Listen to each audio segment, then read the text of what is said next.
Bom dia, irmãos. A graça e a paz do Senhor, amém? Como é que os irmãos estão? Todos em paz? Todos em paz? Em paz com Deus e uns com os outros, amém? O Senhor nos deu por meio, o Pai nos deu por meio de Jesus Cristo, a incrível e preciosa oportunidade de retornar à comunhão com o Pai por meio da morte sacrificial, por meio da obra da redenção em Cristo Jesus. Amém, irmãos?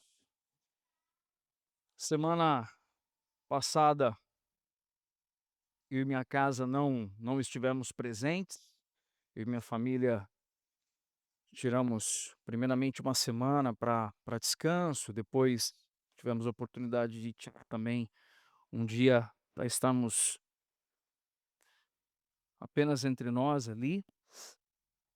E hoje quero dar continuidade, quero retomar a série de mensagens que temos compartilhado. Na verdade, retomar não, é dar continuidade, porque semana passada o Rafa esteve aqui compartilhando sobre a perspectiva do que o evangelho produz no que se refere a um assunto. Qual foi o assunto que o Rafa trouxe na semana passada aqui, irmãos? Acerca de trabalho, amém? E eu quero trazer para nós hoje uma palavra sobre família, irmãos. Amém? Sobre um assunto tão sensível, porque hoje nós temos muitas vozes que estão no nosso entorno. Nós temos muitas opiniões, sugestões, temos imposições sobre nós, muitas vezes. Mas nós queremos discutir sobre esse assunto, não com base naquilo que a gente acha, mas nós queremos abordar sobre esse assunto com base naquilo que está escrito. Amém, irmãos? Os irmãos estão cientes daquilo que nós estamos transitando e caminhando. Amém? Então, abra sua Bíblia no livro de Deuteronômio, capítulo 6. Deuteronômio, capítulo 6. E nós vamos ler dos versos 1 ao 9. À medida que você encontra, você pode se colocar de pé em seu lugar. Temos feito uso dessa prática de todas as vezes que vamos ler a Escritura, nos colocamos de pé porque reconhecemos a autoridade da Escritura. Amém, irmãos? Os irmãos estão acordados, irmãos? Meu Deus do céu, estou me sentindo dando uma aula de eletroquímica aqui. Eu falo, o pessoal nem balançar a cabeça não balança, né, irmão? Irmãos estão acordados aí, amém? Glória a Deus. Então vamos ler Deuteronômio capítulo 6, versos 1 ao 9. Podemos? A Escritura nos diz assim: são mandamentos, os estatutos e os juízos que o Senhor seu Deus ordenou que fossem ensinados a vocês, para que vocês os cumprissem na terra em que vão entrar e possuir, para que durante todos os dias da vida de vocês, os seus filhos e os filhos dos seus filhos temam o Senhor, seu Deus, e guardem todos os estatutos e mandamentos que eu lhes ordeno, e para que os seus dias sejam prolongados. Portanto, escute Israel e tenha o cuidado de cumprir esses mandamentos, para que tudo lhes corra bem e vocês muito se multipliquem na terra, que mana leite e mel, como o Senhor, o Deus de seus pais, lhes prometeu. Escute, Israel, o Senhor nosso Deus é o único Senhor. Portanto, ame o Senhor seu Deus de todo o seu coração, de toda a sua alma e com toda a sua força. Essas palavras que hoje lhe ordeno estarão no seu coração. Você as inculcará a seus filhos e delas falará quando estiver sentado em sua casa, andando pelo caminho, ao deitar-se e ao levantar-se. Também deve amarrá-las como sinal na sua mão e elas lhe serão por frontal entre os olhos. E você as escreverá nos umbrais de sua casa, nas suas portas. Amém? Vamos fechar os olhos, vamos falar com o Senhor, com o Eterno mais uma vez. Pai bondoso e querido, nós queremos mais uma vez reafirmar, Pai, o nosso anseio e o nosso desejo em nos submetermos à autoridade da Escritura. Senhor, como a natureza adâmica muitas vezes grita dentro da gente. Como a natureza adâmica tantas vezes esperneia dentro de nós. Contudo, Senhor, que a tua palavra venha e ofenda essa natureza, a fim de revelar a condição miserável a qual nascemos. Mas também por meio dessa mesma palavra, derrama em nós, Pai, uma rica esperança de que por meio de Cristo temos vida e vida em abundância. Por meio da palavra rica do Evangelho, que possamos manter uma viva esperança de que em novos céus e nova terra tudo será perfeito, tudo será novo e será tudo feito novo de novo, para que de fato possamos viver para a tua glória, para todo sempre, que comece já, Senhor, em nós, algumas coisas que precisam ser desconstruídas, a fim de que seja edificado, Senhor, algo novo no nosso interior, Pai. Senhor, viemos agora a Ti, Senhor, coletivamente, a fim também de dizer que as nossas mentes estejam cativas e obedientes a Jesus. Que todo, Senhor, ruído interior e exterior, todas as vozes, Pai, que muitas vezes podem nos seduzir e nos atrair, Senhor, nos levando para longe da verdade do Evangelho de Cristo. Nós queremos agora que essas vozes sejam silenciadas e que os nossos ouvidos estejam prontos e atentos para conhecer e reconhecer o doce tom da tua voz, Pai. Quanto a mim, Pai, como aquele que estará expondo a Escritura essa manhã mais uma vez, tem misericórdia da minha vida e da minha casa, Senhor, que eu possa tão somente comunicar o tom da tua voz e do teu ensino, que não seja o meu timbre aqui, Senhor, mas seja o tom doce e firme da tua voz, o supremo pastor e bispo das almas, falando ao coração da tua igreja nessa manhã mais uma vez. Em nome de Jesus. Amém, amém. Pode se sentar, meu irmão. Irmãos, eu quero trazer como um elemento importante, até porque temos alguns irmãos aqui nos visitando essa manhã. Tenho a alegria de receber aqui em especial meu amigo Rafael Santos. Rafael e eu congregamos juntos lá nos 2015, eu acho, né? 2015, 16 e 17. Então já são aí pelo menos 10 anos de amizade, né, mano? Que a bom mão do Senhor esteja sobre você e sua casa, viu, querido? E quero trazer aqui um, uma recordação de algo tão importante para a gente, que nós falamos quando iniciamos os sermões, falando sobre o que o Evangelho produz. Eu me recordo de ter aberto a Bíblia e lido 1 Coríntios capítulo, alguém lembra qual foi o capítulo?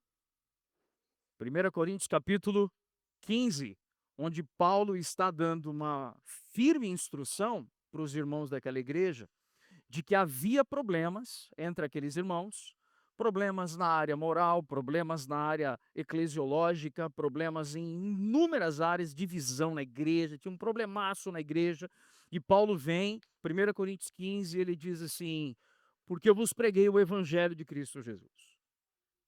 E de fato, a lente pela qual nós precisamos enxergar todas as coisas, não é a lente da nossa opinião, de opiniões alheias ou da sociedade, mas a lente pela qual nós devemos enxergar todas as coisas é a lente do Evangelho.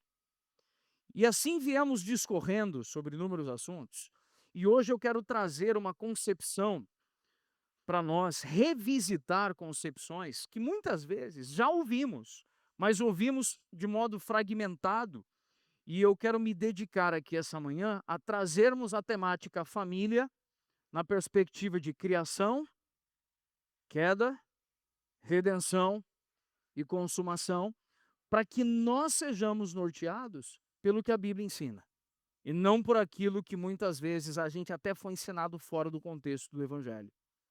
Que esse ponto, irmão, eu quero trazer para você.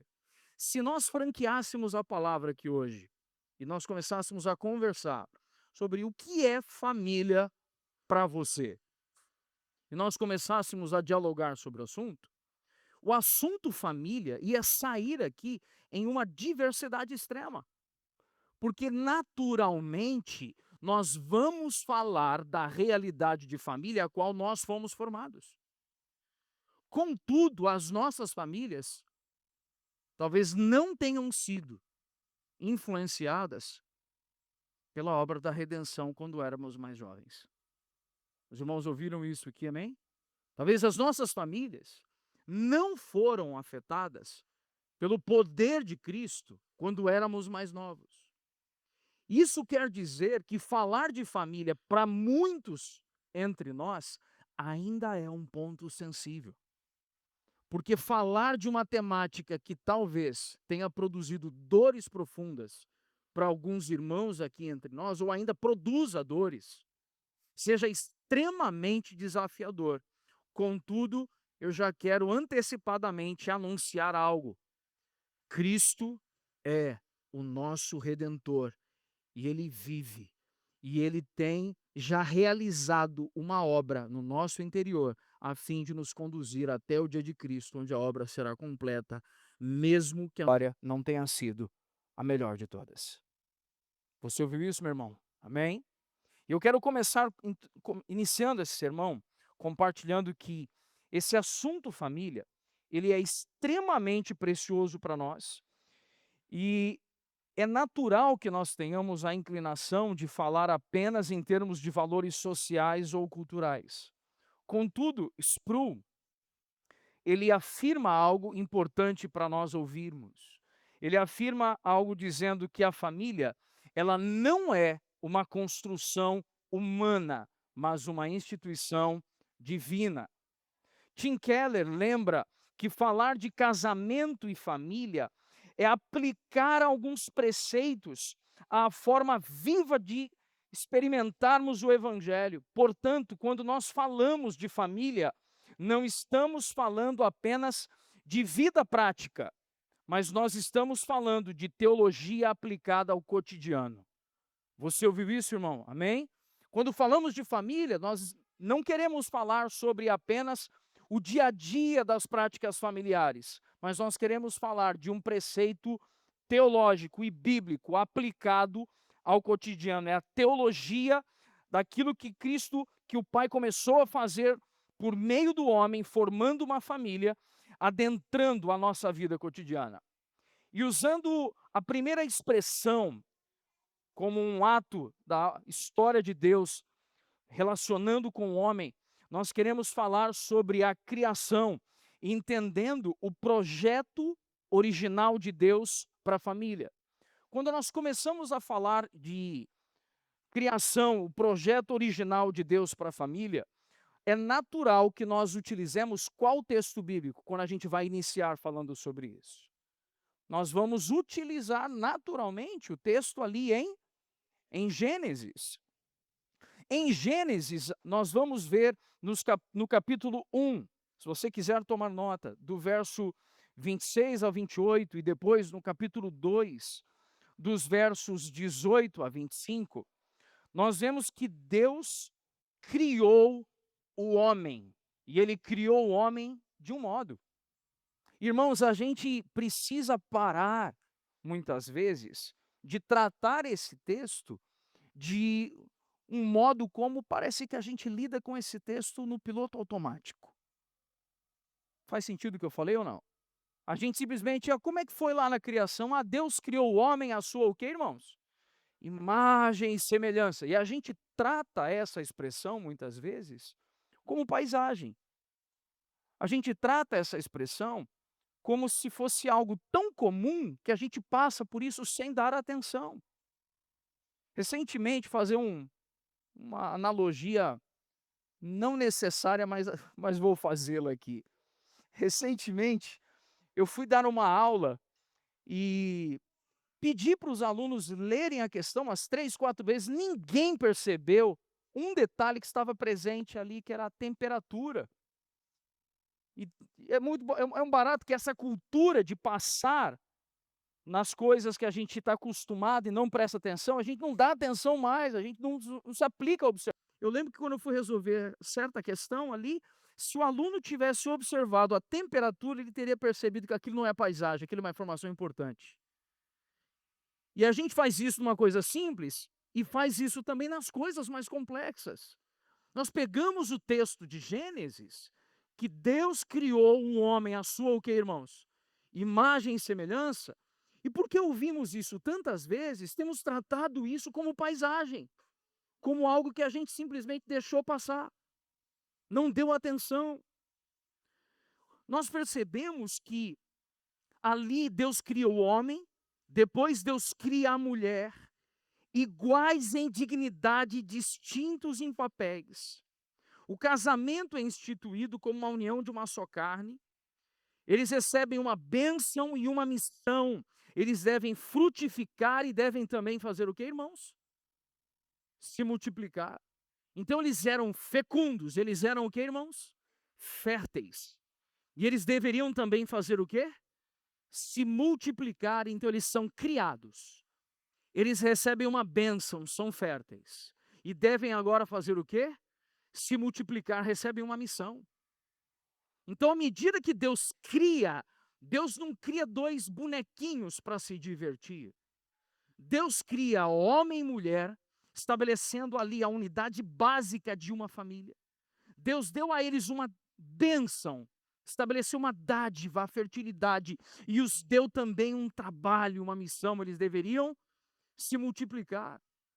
Nós percebemos que naturalmente se estabelece ali uma família, inclusive, eu quero inclusive atuar em cima de um engano que muitas vezes nós ouvimos.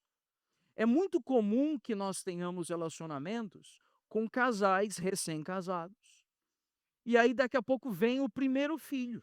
E aí quando vem o primeiro filho, eles soltam uma frase. Qual é a frase que a gente já ouviu certamente, irmãos?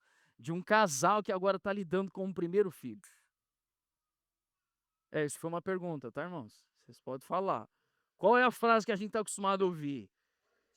Agora a gente é uma família, agora a gente é uma família completa.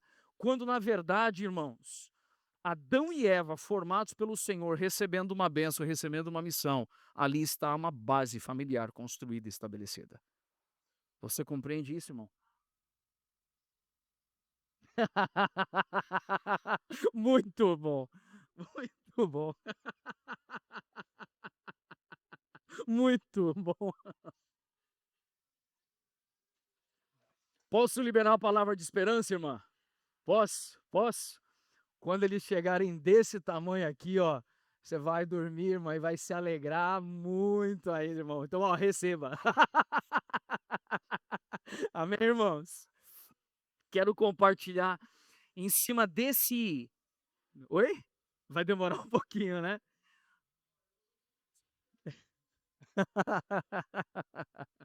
Mas esse não vai estar na escola de fundamentos. Não, esse não. Irmãos, é importante compreendermos que surge aqui uma expressão para a gente. Sabe qual é a expressão que surge? É a expressão imago Dei. Você ouviu o que eu disse? Surge uma expressão que eu vou trabalhar muito em cima dessa expressão hoje, que é a expressão, o que eu disse aqui? Imago Dei. O que essa expressão quer dizer? Está falando da imagem de Deus. Essa expressão está dizendo que o ser humano ele foi criado para refletir, representar e se relacionar com Deus.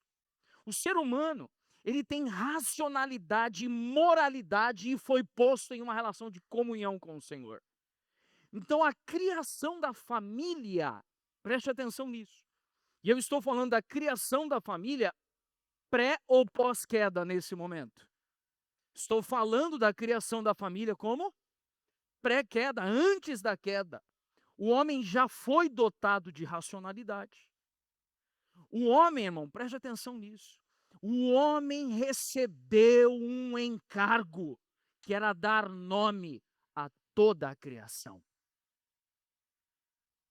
Não tem Charles Darwin que barre o Adão antes da queda, irmão. Você está entendendo o que eu estou falando ou não? Não tem Isaac Newton, não tem Pascal, não tem Lewis, não tem pesquisador que venha para barrar a graça e o favor de Deus no Adão pré-queda. A criação era perfeita. Essa família era perfeita. Imagodei. Olhava para a família e você via a imagem de Deus. Quantos estão compreendendo isso, irmãos? Nós percebemos que essa família nasce num contexto de homem e mulher unidos em uma aliança, refletindo a unidade e diversidade da Trindade, homem e mulher iguais em dignidade, distintos em papéis. Isso está revelando a unidade e a diversidade da Trindade. E Magodei é vista também no mandato cultural, que era frutificar, multiplicar e governar a criação. Então eles eram a imagem de Deus, receberam uma dádiva, receberam uma bênção, a fertilidade. Deveriam fazer o quê? Multiplicar e deveriam governar sobre a terra. E ao fazerem isso, estavam revelando a glória de Deus, estavam glorificando a Deus. Estavam ali sendo a imagem de Deus. Nós percebemos que hoje é necessário recuperarmos a visão da família como dom de Deus. E eu quero tocar nesse assunto. Por quê? Porque se nós perguntarmos aqui para irmãos, quantos tiveram um pai piedoso? Quantos tiveram uma mãe piedosa? Quantos tiveram irmãos aqui que viveram em paz e comunhão e tudo certo e tal? Raríssimos entre nós levantarão as mãos aqui. E por conta de não termos vivido a família em condições estruturais de forma plena, nós muitas vezes não temos a esperança de estabelecermos e fazermos parte da família biológica e da fé. Por que eu quero trazer isso? Porque entraremos em breve aqui, como estamos falando da criação, a criação tem a unidade familiar, papai, mamãe e filhinho, irmãos. Contudo, para aqueles que não têm uma família biológica sólida e estruturada, Deus te plantou no meio de uma família da fé, irmão. Então, falar de família é falar de família biológica, mas também falar da família da fé. Quantos estão compreendendo esse compartilhar? E dentro desse cenário, é importante enxergarmos que porque eu não vivi a família ideal, eu não posso então rechaçar esse assunto. Eu não posso refutar esse assunto. Mas eu preciso então recuperar a visão de família como um dom de Deus. E acerca disso, Wayne Grudem destaca que o lar deveria ser a família da fé, e a família biológica deveria ser o reflexo da Trindade Imagodei, revelando unidade e diversidade em amor. Viver em família, seja ela biológica ou da fé, é participar da missão original dada por Deus. Você está ouvindo isso, irmão?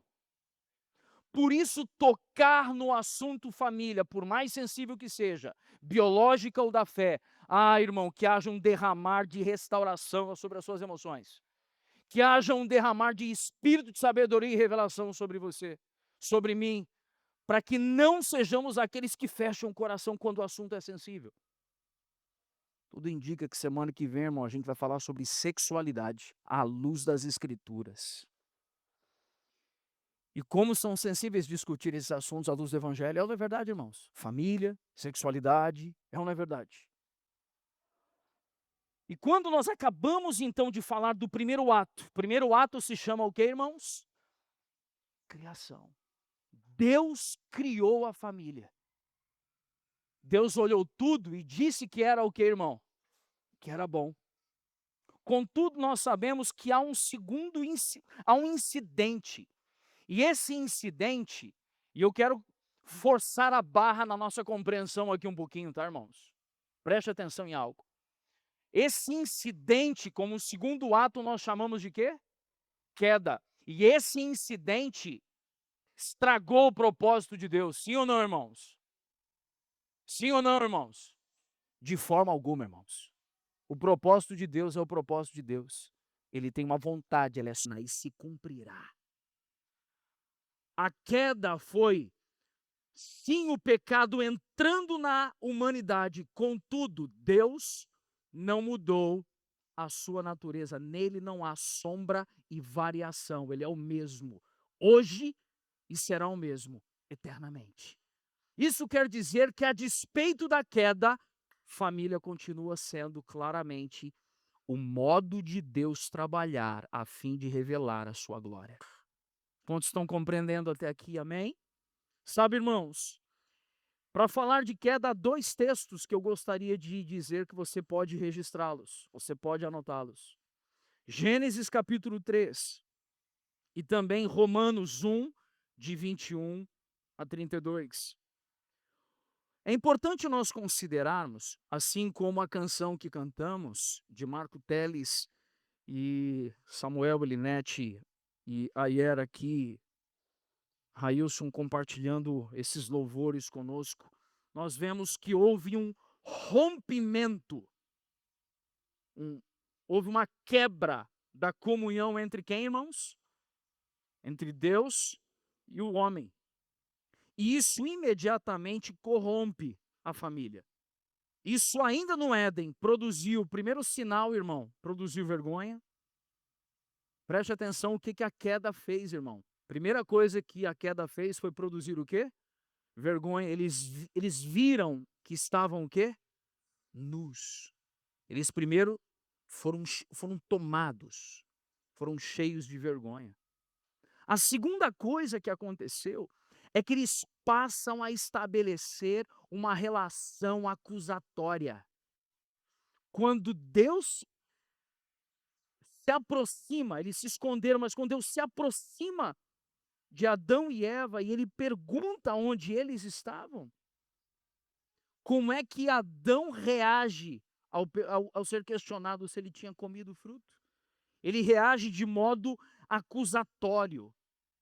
Então agora aquela relação que era imagodei de forma plena, revelando a diversidade e revelando a glória de Deus, aquele homem agora, ele está acusando a sua companheira, a sua auxiliadora. A queda produziu agora dor de parto. A mulher que produziria, geraria filhos. Haveriam ali mais crianças sendo formadas de forma natural, de forma espontânea. Agora é estabelecida a dor de parto, a luta de poder. E nós vemos essa família experimentando um trágico incidente, que foi Caim matando Abel.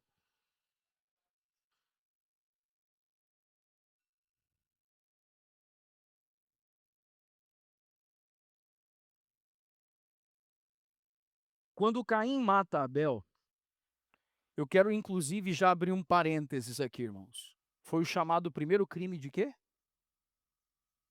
Primeiro crime de assassinato, um homicídio. Tudo bem? E aí, quando nós olhamos isso, irmãos, preste atenção, a gente fala assim: não, mas eu não sou Caim, não, pastor, fica tranquilo. Eu estou na boa, eu estou vindo à igreja, eu faço lá o meu devocional, eu leio, eu participo, eu ouço as mensagens e tal.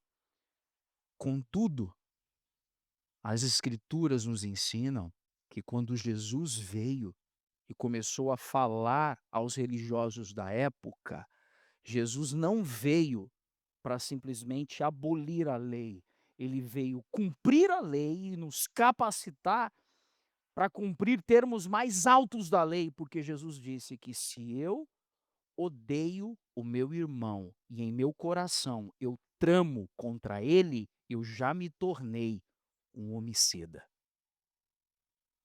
Então Caim aqui é um dos nossos representantes antes de assumirmos viver por meio da graça de Cristo Jesus.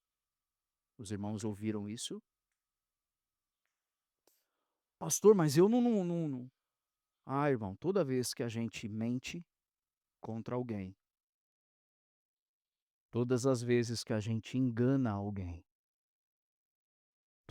todas as vezes que realizamos maledicência, que fazemos fofoca, falamos mal, nós estamos praticando o pecado de Caim. Quantos estão compreendendo isso aqui?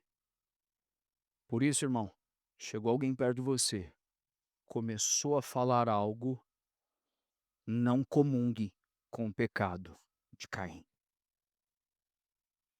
Quantos compreenderam isso aqui? Sabe, irmãos, o que deveria ser um jardim, porque Adão e Eva na criação foram colocados onde? No jardim que havia no Éden. E aquilo que era para ser um jardim se tornou um campo de batalha. Paul Washer afirma: não há lar, família verdadeiramente saudável separado da cruz, porque o pecado reina sobre os corações não regenerados. Você ouviu o que o Paul Washer disse aqui? Eu vou repetir a citação dele. Não há lar verdadeiramente saudável separado da cruz, porque o pecado reina sobre os corações não regenerados. Deixa eu dizer uma coisa para você, irmãos. Uma família, seja ela biológica ou da fé, só pode ser saudável se estivermos falando de pessoas que nasceram de novo. Pessoas que experimentaram o novo nascimento por meio de Cristo Jesus. Se não, sabe o que está acontecendo? Senão nós estamos vivendo, lembra aquela conversa sobre os extremos? Senão nós estaremos, não, mas eles são boa gente, são tranquilos. Isso é moralismo, irmãos. O moralismo coloca a casca, a superfície, como o elemento visível que a gente quer revelar, a despeito da podridão interior. E uma família que verdadeiramente viva a reconciliação com Cristo e a paz uns com os outros, família essa, biológica ou da fé, é aquela família onde estamos nos relacionando entre gente que nasceu da água e do Espírito. Quantos conseguem discernir isso com clareza aqui entre nós, irmãos? Sabe, John Stott lembra que nós estamos falando desse imago Dei, estamos falando dessa imagem de Deus. E John Stott diz que essa imagem foi desfigurada, mas não apagada. Ouviu o que eu disse aqui? A imagem de Deus na família por meio da queda foi o quê? Desfigurada, mas não apagada. Por isso, por essa razão, nós ainda procuramos amor e pertencimento. Você pode ver uma coisa, irmão. Quando a gente tem os filhos e eles vão crescendo, e aí quando eles chegam ali na casa dos 10 anos de idade, começa a formação dos grupos. A gente vai percebendo a formação dos lobbies. Quando chega na casa dos 15, vira quase uma gangue. Por que vira quase uma gangue? Porque a sociedade contemporânea, inclusive antropólogos e sociólogos contemporâneos, falam sobre o movimento tribal da juventude. O que é o movimento tribal da juventude? Eles só querem se associar com quem eles se parecem. E associar-se a quem eles se parecem, muitas vezes se associarem a gente que está se parecendo com Adão. E esse é um retrato da queda. A gente quer pertencimento, mas a gente se associa a Adão, ao invés de se associar com aqueles que são regenerados em Cristo Jesus. Então fica um recado para os nossos jovens aqui, para todos eles aqui. Uma palavra da parte de Deus para vocês. Associem-se àqueles que estão em Cristo, não àqueles que estão em Adão. Se for para sentar com aqueles que estão em Adão, é a fim de revelar a luz de Cristo e não de comungar com eles. Não é sentar para comer junto, para fazer igual. É sentar para repartir da sua carne e revelar Cristo. Eu quero jovens aqui que ouçam a teologia da parte de Deus e vivam essas escrituras. Porque eu queria ter ouvido uma palavra assim quando eu era garoto. E infelizmente, o que queriam dar para a gente era festinha, noite de pijama, eram essas coisas que a gente recebia. E nós queremos oferecer teologia bíblica e saudável para os nossos jovens irmãos aqui. Pronto, falei.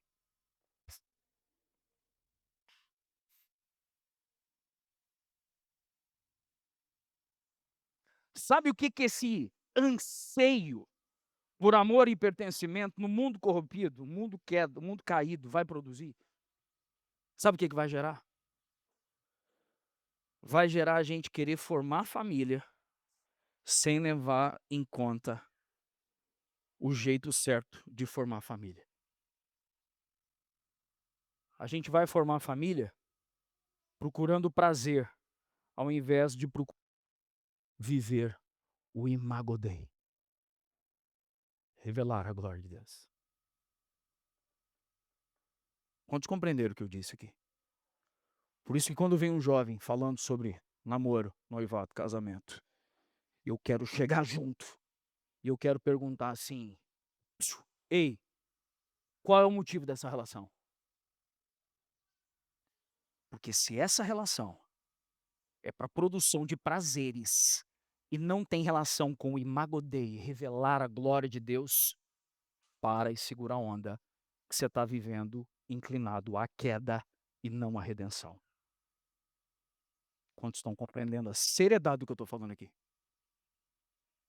E aos pais, ouçam, sejam vocês o freio dos seus filhos. Segurem. O pastor tem autoridade para rogar. A autoridade pastoral é para rogar. Você, pai, você tem a autoridade da vara. Essa é dada aos pais. Ouviram o que eu falei ou não? Aos pais, a autoridade de repreensão é diferente da autoridade pastoral. A autoridade pastoral é para fazer o quê? O que eu disse aqui? Rogar. Eu posso constranger você, expondo a escritura. O pai pode botar o filho em casa e fechar a porta. Eu não posso fazer isso. Sim ou não, irmão? Dos mais experimentados aqui entre nós, alguém já foi trancado em casa pelo pai e pela mãe aí ou não? Foram ou não? Ô, irmão, foi Deus, irmão. Foi Deus. Tanto de enrascada que eu ia me enfiar. E aí meu pai... não vou falar agora. Eu vou falar. Cheguei numa faixa etária, irmão, que eu falei assim, vou fazer uma tatu maneira. Já tinha até o desenho da tatuagem, assim. Tal. Falei, pai, vou fazer a tatuagem, vou botar um brinco, vou botar um piercing, pá, pá, pá. Vocês acreditam que eu tentei fazer isso ou não? Vocês conseguem imaginar isso ou não, irmãos? Vocês conseguem? É. Cheguei em casa, não, e bermudão, camisa, vestia P, botava camisa G, irmão, pra andar, porque tribal. Você tá entendendo o que eu tô falando? Tribal. Todo mundo fazia, eu tinha que ser igual. E fui, o pai, Felipe, o dia que você impuser um brinco, a porta dessa casa fica pequena para você. Ai, meu pai é autoritário. Algum tempo atrás, eu e esse cara aqui tivemos um papo. Foi um papo saudável, não tinha nenhum problema acontecendo, mas... Calma, irmão. Eu tenho que falar isso, porque senão depois ele ficar bravo, entendeu? Mas ele não falou nada, tinha nada demais não. Mas a gente conversando, eu lembro... eu tenho que explicar aqui, né, irmão? Desculpa. Depois a gente conversa, tá? Mas o que acontece? Eu lembro que um dia ele foi ter um papo comigo e a gente estava falando sobre família. E aí eu virei para ele e falei o seguinte, falei, sabe, filho, deixa o pai te explicar uma coisa. Vai ter um dia que você vai ficar com raiva do seu pai, porque eu vou fazer coisas, vou falar coisas que você não vai gostar. E, mas o pai tem que ser amigo do filho. Deixa eu te falar uma coisa, amigo você vai ter muitos, pai só eu posso ser. Então entre pai e amigo, eu primeiro sou pai, depois eu vou construir uma relação de amizade com você por meio da proteção.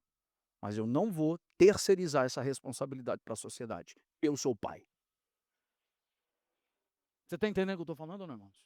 E a queda ela põe a gente em desordem, porque aí o pai que está sentado aqui me ouvindo, vai chegar em casa e ele vai querer agir por meio da queda igual um tirano. Não, porque agora o pastor falou. Agora eu posso. Leia a Bíblia inteira. Entenda a criação, queda, redenção e consumação. Não vem fazer as coisas usando depois a palavra pastoral. Você está entendendo o que eu estou falando? Amém ou não? Pronto, falei. Vamos lá. Sabe o que é importante a gente compreender? Que a queda, ela pôs a família em ordem ou desordem, irmãos? Ela criou uma desordem. A família da fé, a igreja, o que que a queda fez com a gente, irmão? Igreja, você vai ter gente que reclama que o pastor não liga. Vai ter gente que reclama que o pastor está na cola. Ué, mas o pastor não mesmo? Para um ele não liga, para outro ele está na cola? Mas como assim? É porque as pessoas são diferentes, elas vão reclamar de coisas diferentes, irmãos. Vão ou não vão? Você vai ter um irmão que o louvor foi tocante. O outro vai dizer, nossa, que louvor chato. Você vai ter um irmão que vai ouvir as escrituras e vai dizer assim, essa palavra me alcançou. O outro vai dizer assim, nossa, palavra demorada. Irmão, aqui a gente prega no mínimo 60 minutos. Então, se você tem problema com 60 minutos de palavra, lamento. Lamento, mas é o Adão em você que está reclamando. O nascido de novo tá feliz porque está recebendo nutrição do Espírito. Mas você está entendendo que a queda ela arrebentou com a gente? O reflexo divino ele foi distorcido. Em vez de amor e serviço, surgiram o quê? Egoísmo, acusação, violência, ruptura de relacionamento familiar, abrir espaço para a morte, assassinato ali de Abel. Nós vemos família e igreja, problemas conjugais, conflitos entre pais e filhos, violência doméstica, abandono, e tudo isso tem uma raiz. Preste atenção, irmão. Tudo isso tem uma raiz. Qual a raiz? O coração pecador. O nosso. A queda explica a fragilidade da dor no ambiente familiar, seja ele biológico ou da fé. Você está ouvindo o que eu falei ou não? A queda é um motivo disso. Nós precisamos reconhecer que os problemas do lar, e aí eu quero falar isso sério, assim. Às vezes a gente tem um problema numa família para resolver. E aí você vai perguntar: "O que que vocês acham que está acontecendo?". "Ah, é falta de diálogo". Não é falta de diálogo, o problema não é só falta de conversa, o problema é que você é caído, irmão. A queda nos alcançou, então a gente vai ter problema. O problema é a queda. Tem que resolver a falta de diálogo, amém ou não? Tem, mas a origem é a queda. Precisamos reconhecer os efeitos da queda em nós. Porque se entendemos o efeito da queda, a gente se mostra carentes de um redentor. Eu vou repetir. Se eu compreendo os efeitos da queda, a gente então consegue dar um grito de alguém que carece de intervenção. Sabe qual é o problema? O bronca que eu tenho de uma música. Me ajuda a melhorar. Me dá bronca dessa música. Porque não é sobre melhorar o Adão, o homem caído.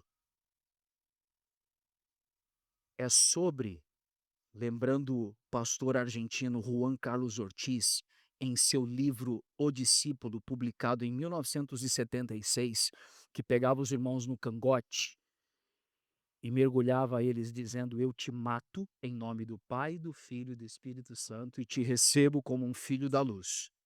É sobre pegar o velho Adão e levá-lo à morte, para que venha então alguém nascido do Espírito. E se eu não aceito a minha condição caída, então eu nunca procurarei um redentor.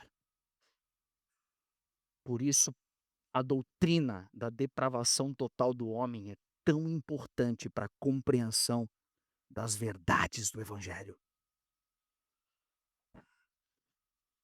Você não é tão bonzinho quanto você pensa.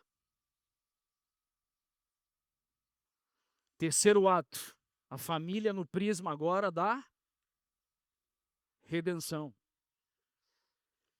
Imago Dei, éramos a imagem de Deus. A imagem de Deus na queda foi desfigurada, ela foi retorcida. Anote dois textos, Efésios 5, 22 e 23. Desculpe, 22 a 33. E Colossenses 3, 18 a 21. Cristo redime os vínculos e também os relacionamentos. Família biológica e da fé são chamadas a refletir o Evangelho. Preste atenção em algo importante para nós, irmãos. Quando nós pegamos o texto que lemos de Deuteronômio, capítulo de número o quê que nós lemos? Capítulo de número 6. Como é importante a gente entender o contexto desse texto. Qual foi o contexto desse texto? Lembra dos patriarcas? Quando nós usamos a expressão patriarcas, nós estamos falando, começando de quem? Abraão, Isaque, Jacó. Jacó passa a ser chamado então de Israel.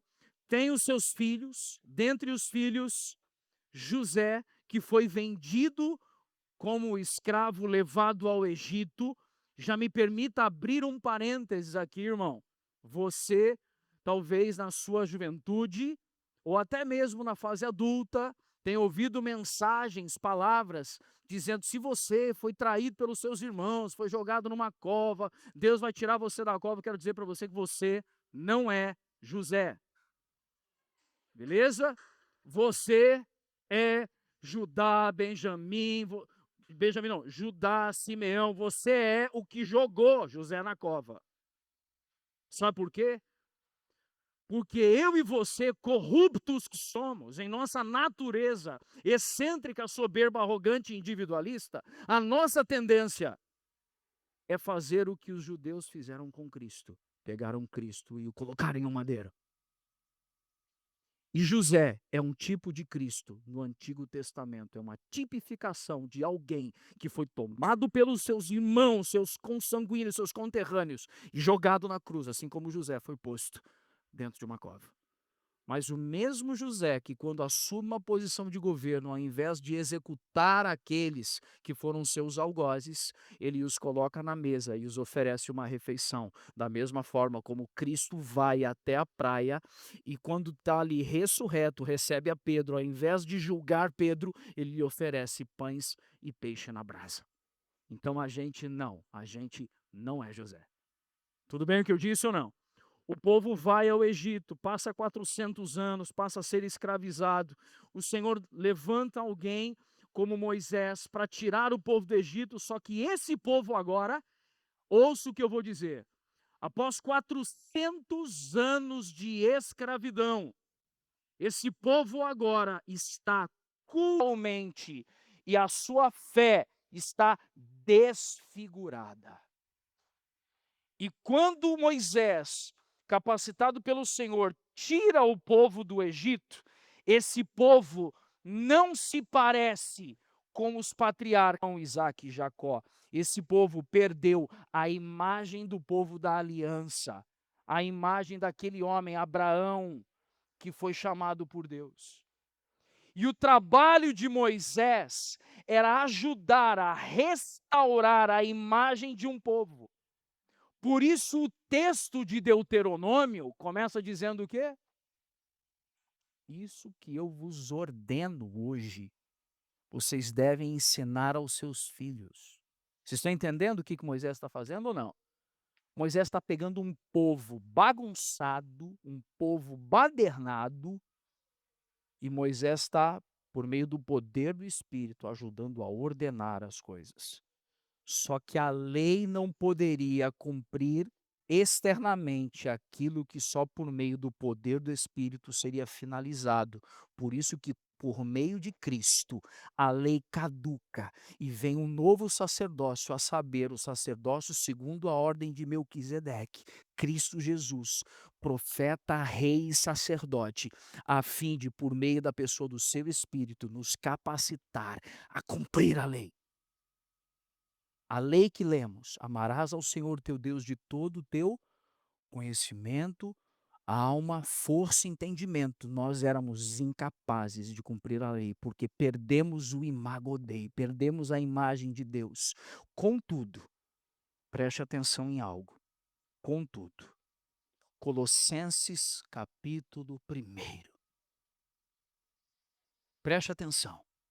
Colossenses capítulo 1 tem inclusive uma canção que nos ajuda a lembrar o que está escrito ali. Colossenses capítulo 1. Ele é a imagem do Deus invisível, primogênito de toda a criação.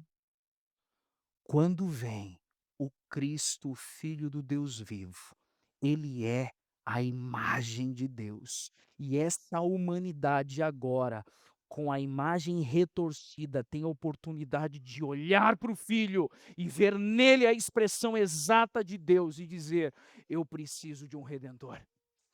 Você está entendendo isso ou não, irmãos? Eu preciso de um Redentor. Na família, isso se desdobra agora por meio, seja a família biológica ou da fé. Tim Keller nos diz que essa família, como um retrato do Evangelho, cada lar cristão, cada igreja local, deve ser um pequeno reflexo da grande família de Deus. A família cristã deve ser onde se aprende a perdoar, a servir e a amar como Cristo nos amou. Finalizamos aqui o terceiro ato, o ato da redenção, onde nós tínhamos perdido a imagem de Deus, mas Cristo, aquele que é a expressão exata de Deus, vem para diante dos nossos revelar quem é o Pai. Isso me faz lembrar, irmãos, a conversa de Jesus com Filipe, um dos discípulos. Quando Filipe chega para Jesus e faz um pedido, qual foi o pedido, irmãos? Jesus, faz o quê? Mostra-nos o Pai. E aí Jesus diz: Filipe, já estive tanto tempo entre vocês não entenderam? Quem me vê a mim, vê o Pai. O que Jesus estava dizendo? Eu sou a imagem de Deus. Eu sou a imagem do Pai. Por meio de mim, a imagem do Pai pode ser restaurada nessa humanidade. A humanidade que era caída encontra a redenção por meio de Cristo Jesus. E sabe qual a certeza que nós temos? É a certeza de que toda obra da redenção será um dia consumada e finalizada. Sabe, anote Apocalipse 19, verso 6. Apocalipse 19, versos 6 a 9. E Apocalipse 21, dos versos 1 ao 4.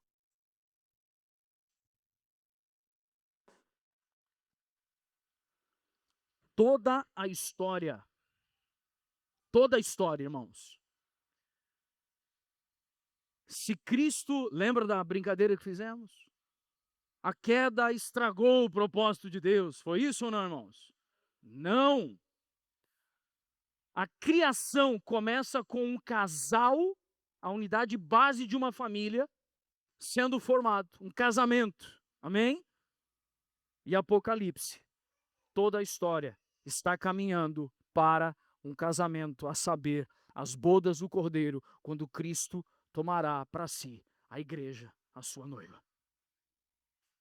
O lar terreno é provisório, o lar eterno é definitivo. Lá nesse lar não haverá dor, separação ou luto. Viveremos de forma perfeita a comunhão da família de Deus. Deixe-me chamar a sua atenção para algo aqui, irmãos. Existem inúmeras literaturas, que inclusive eu faço o possível para, muitas vezes, encontrar boas literaturas a fim de me preparar para servir melhor a igreja local, servir melhor os irmãos. E eu peguei um livro algum tempo atrás, daquele Projeto 9 Marcas, do pastor Mark Dever, um livro sobre aconselhamento cristão. E como foi importante ler esse livro algum tempo atrás? Porque como lidar, irmãos, com problemas envolvendo indivíduos com condições de síndromes, autismo, transtorno de déficit de atenção. Como lidar com isso? Como é que a gente lida com isso, irmãos?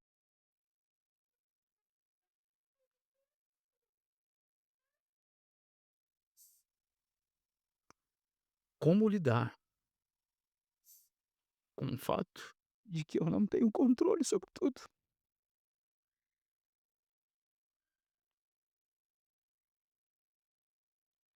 Como lidar com o fato de que há coisas que eu não tenho resposta?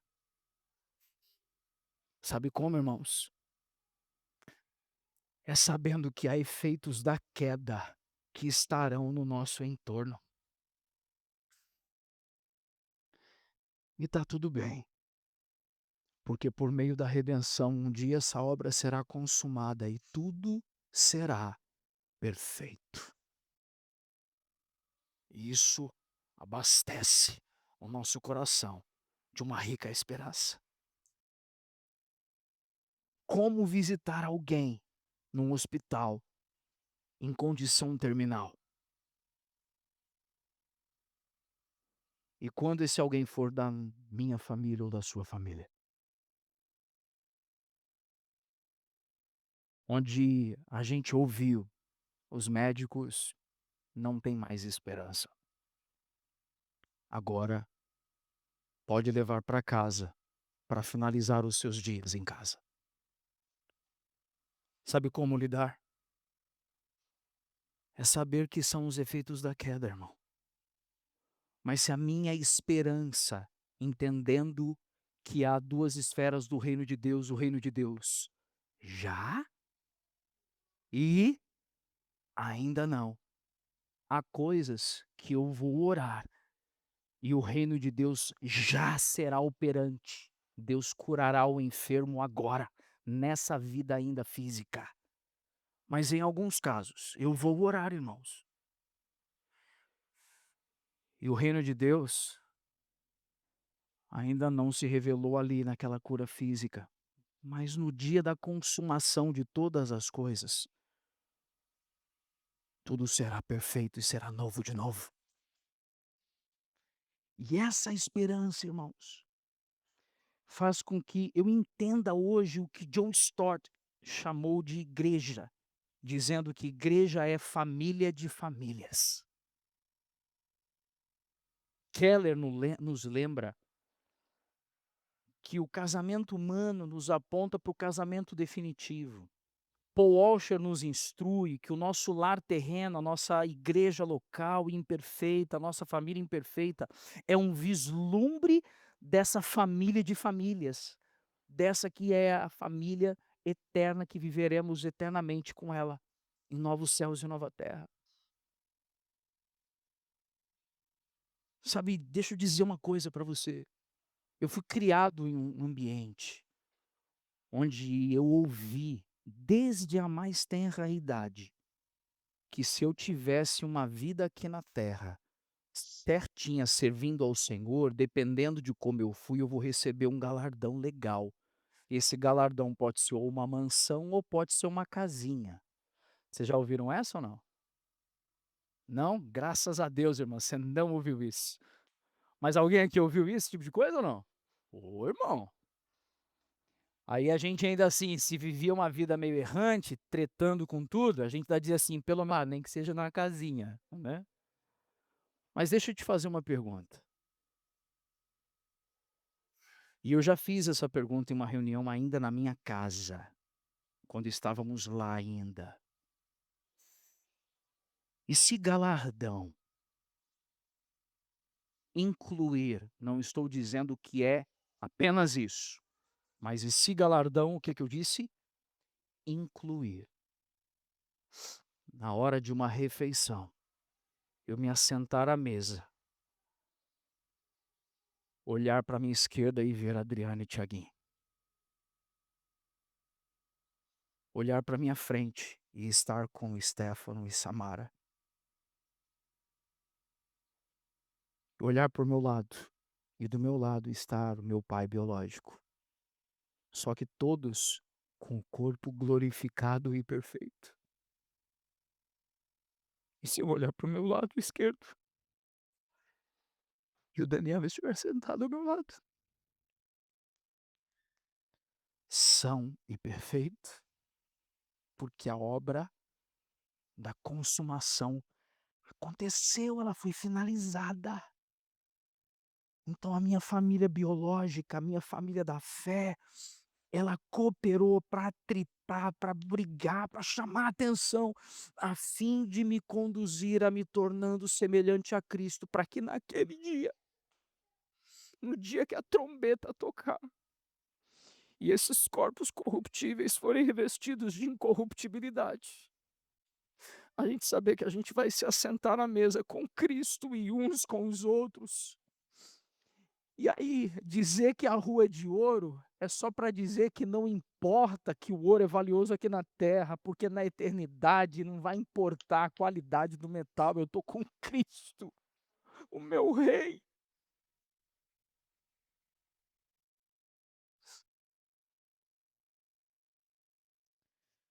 Por isso a família biológica e a família da fé, ela deve ser o encontro dos remidos.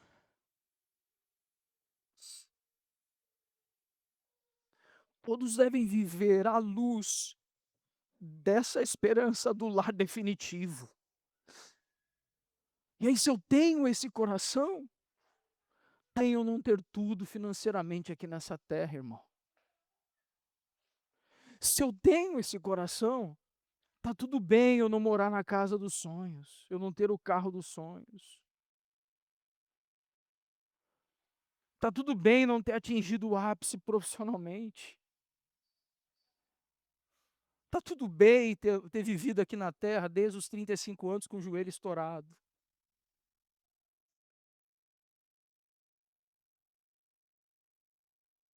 Porque lá em Novos Céus e Nova Terra a gente vai correr juntos, irmãos, com Jesus, vamos nos divertir, vamos cuidar da terra. Nós vamos ajudar a reconstruir esse mundo caído. E vamos ver a Nova Jerusalém, a sede do governo de Deus descendo sobre essa terra e tudo será feito novo de novo. Para compartilhar dessa manhã, na criação, temos no Éden, a família nasce para refletir a imagem do Deus triuno. Na queda, o pecado faz com que a imagem de Deus seja manchada e ferida. Na redenção, por meio da cruz, temos a restauração da imagem e transforma um lar num lugar de testemunho do Evangelho. Na consumação, na glória, a família será plena nas bodas do Cordeiro. A família começa no Éden, é ferida pela queda, restaurada na cruz e consumada nas obras, nas bodas do Cordeiro. Na criação, a imago Dei é dada. Na queda, imago Dei é desfigurada. Na redenção, a imago Dei é restaurada em Cristo. Na consumação, imago Dei é plena na glória. Assim como a imagem de Deus percorre toda a narrativa bíblica, também a família reflete essa história. Ela é criada boa, ferida pelo pecado, restaurada na cruz e consumada no dia de Cristo.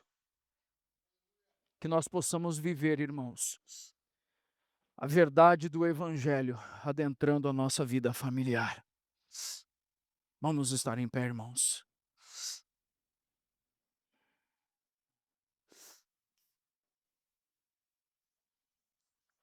Quais as respostas que nós podemos oferecer a um compartilhar como o dessa manhã? Podemos oferecer primeiramente a submissão do nosso coração, irmãos. Feche seus olhos aí em seu lugar.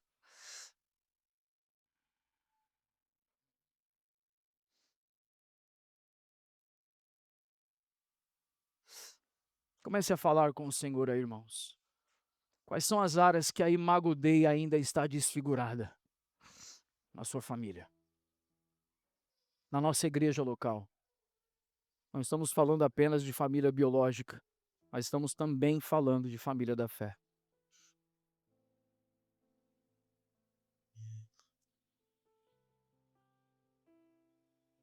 Contudo, ao enxergarmos a nossa miséria, em Cristo temos esperança. Irmãos, uma das coisas nós temos ensinado aqui na nossa igreja local, tudo que fazemos é para a glória de Deus. Amém, irmãos? Quando cantamos, cantamos para a glória de Deus. Quando expomos as escrituras, é para a glória de Deus. Quando as irmãs, os irmãos ali dão aula para as crianças, aquilo é para a glória de Deus. Quando você trabalha para a glória de Deus. Quando você cuida da casa e não as irmãs apenas, porque aqui tem homem que cuida da casa também. Amém ou não, irmãos? Isso é para a glória de Deus. Amém, irmãos? E também faz parte de glorificar ao Senhor, agir com generosidade e contribuições, entregando ao Senhor dízimos e ofertas. E temos a oportunidade de, enquanto continuamos a cantar essa canção, você ir até alguma das caixinhas ou usar o QR Code para fazer ali a sua oferta, o seu dízimo, enquanto você tem essa oportunidade também de contribuir com a obra de Cristo e com irmãos, os quais também têm sido abençoados por essa casa. Quero trazer para os irmãos também um lembrete de que já iniciamos a reforma do novo local, e é um local para a família da fé que se reúne aqui. Amém, irmãos? Então, quando você contribui, você está se envolvendo com a nossa casa de reuniões, a família de famílias que estamos construindo aqui. Amém, irmãos? Então, que os irmãos tenham liberdade agora de oferecer dízimos e ofertas enquanto continuamos aqui a cantar ao Senhor. Amém? Irmãos, quero trazer uma informação importante aos homens da nossa igreja local. Na próxima quinta-feira, nós temos o nosso encontro de homens aqui. Amém, irmãos? Então vamos chegar aqui a partir das 7h30, tomamos um café juntos, comemos algo e já iniciaremos um tempo de compartilhar das escrituras aqui. Então as irmãs nos ajudem a lembrar os seus esposos, os encorajem a estarem presentes. Amém? Quero também chamar aqui, chamar a Bruna. Vem cá, Bruna. Bruna está completando mais um ano de vida hoje, irmãos. Chamar o Rafa. Vem cá, Rafa, completou aí na sexta-feira. Mais um ano de vida. Tem a Cledes lá dentro. Será que ela acabou a aula ou não? Tem mais alguém que completou? E a Samara também. Vamos orar por eles, irmãos? Aí, vem cá, Cledes, para a gente orar por você. Vamos dar graças ao Senhor pela vida desses irmãos. Tem mais alguém, irmãos, que completou mais um ano de vida esses dias? Não? Então levante sua mão, vamos orar por eles. Paizinho, te damos graças por esses irmãos. Senhor, o que pedir ao Senhor em favor deles? Pedimos por perseverança, Senhor. Que eles perseverem todos os dias de sua vida no caminho da verdade. Pedimos, Senhor, por fortalecimento para suportar o dia mau. E pedimos, Senhor, por alegria do Espírito. Que ainda que existam desafios e lutas, que a presença do Senhor os alegre todos os dias de sua vida. E assim os abençoamos, Pai, com toda a sorte de bênçãos espirituais. Senhor, quero te agradecer mais uma vez pelo encontro da família da fé dessa manhã. Obrigado, Pai, por esse ajuntamento. Obrigado pela oportunidade de estarmos juntos. Obrigado por cada família aqui presente. Que o Senhor os abençoe, de modo que a presença fiel dos discípulos de Jesus espalhados nessa cidade possam cooperar para revelar o Imago Dei, a imagem do Deus invisível, em todos os espaços da sociedade, trabalhos, escolas, faculdades, e assim abençoamos esse lindo povo de Deus. Que o amor de Deus, o nosso Pai, e a graça do nosso Senhor Jesus Cristo, as doces e eternas consolações do Espírito Santo, seja com todo o povo de Deus, desde agora e para todos sempre. Amém, amém e amém. Que o Senhor os abençoe. Só para constar, irmãos, 12 horas em ponto, tá bom? Que o Senhor os abençoe em nome de Jesus.